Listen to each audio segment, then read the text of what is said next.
But really, it's impossible for 90% of India to become engineers and doctors, and it's not even required. I mean, it doesn't make sense. So, allowing kids to do what they want. How would you define success? A one word answer, happiness. Success is journey.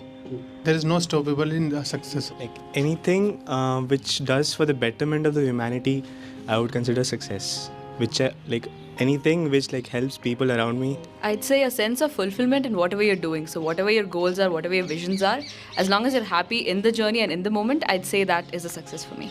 Nobody said money, huh? So I was coming to that. Or you're being polite or what? Success is helping yourself grow, and then that leads to growth of all the people. So one asset is money and the other is care and development of the society as a whole. But generally, if you were to ask me how I would define success, I would say somebody who observes his surroundings or her surroundings accurately and maneuvers around them in an efficient manner.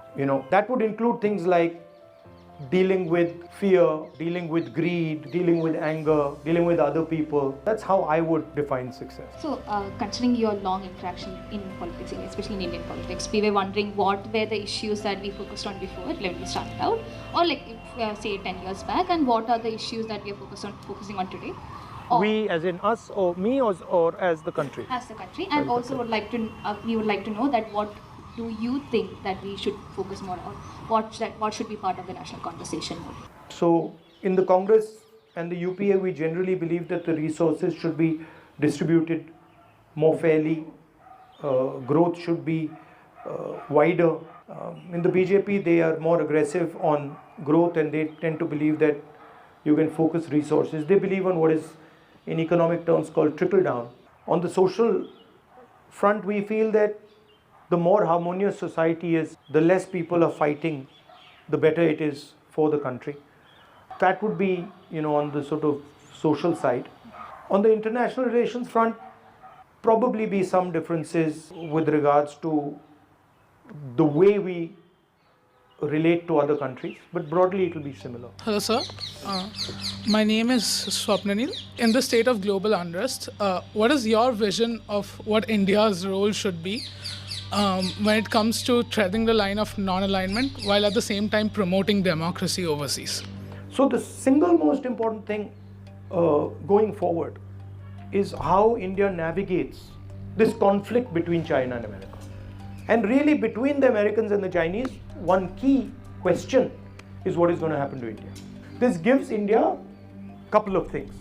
In a situation where the two superpowers are going head to head, we have a balancing equation. We have a balancing ability, right? So we can say that we are either your friend or your friend, and we want this from you and we want that from you. So India is in a space where it can get quite a lot more than its power would give it. And so if India intelligently walks through this thing without getting stuck or without making a major mistake, then we might benefit from it. Namaskar, sir. Sir, your father, Honorable Sri Rajiv Gandhi ji, founded Jawaharlal Navoday Vidyalaya, a pioneering step towards quality education for CBSE, especially in rural India. Recently, according to UDIS 2021 data, the net enrollment ratio for secondary and higher secondary education is around 53% and 35%. Additionally, our quality is not up to the required global standard. So what are your policies and what is Congress Party's vision to increase the enrollment rate and quality as well as accessibility to everyone for education? No, I feel that a country needs to guarantee quality education to its people.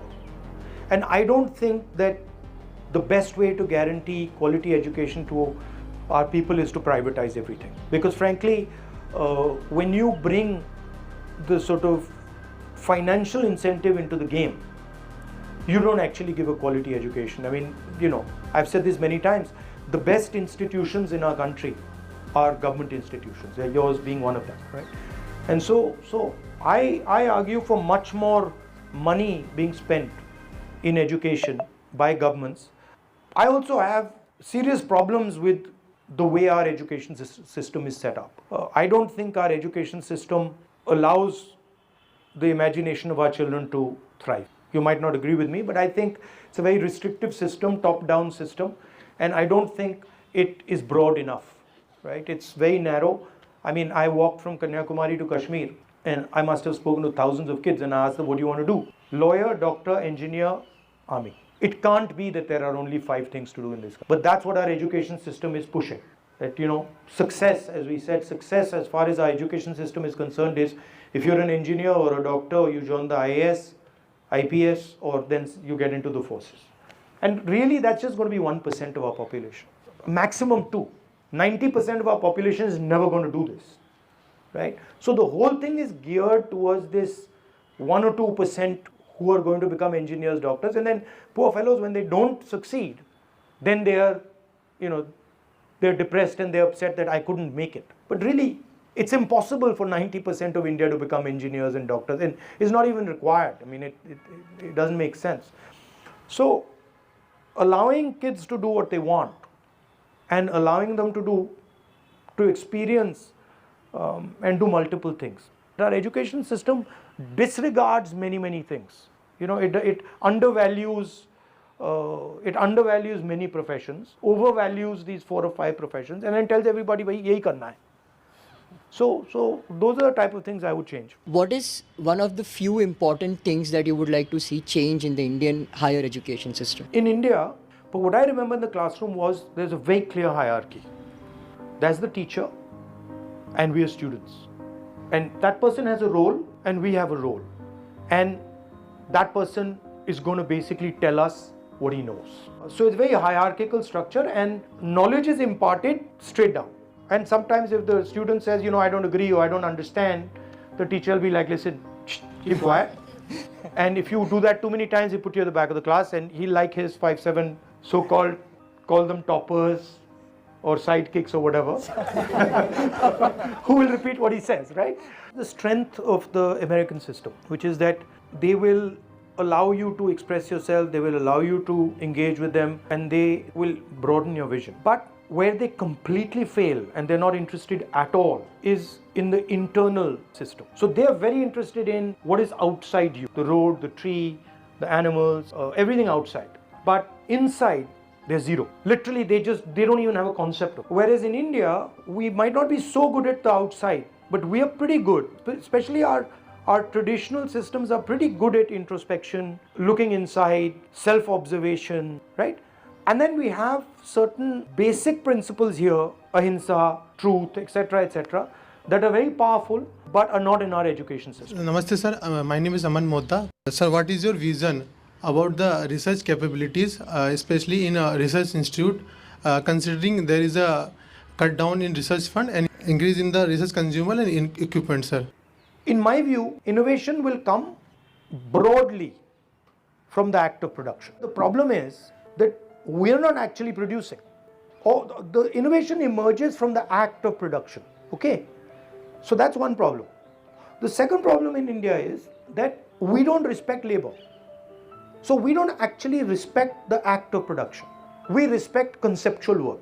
Our society doesn't respect that physical work done by hand. And so we don't fund that work done by hand. We're not actually respecting the skill. And we're not giving money to the skill. But innovation comes from the skill. Innovation doesn't come from the sky. If you start respecting the carpenter, you start respecting the cook, you start respecting the shoemaker, you start respecting the mechanic, then you will start putting money into his business. And the moment you put money into his business, you'll get innovation.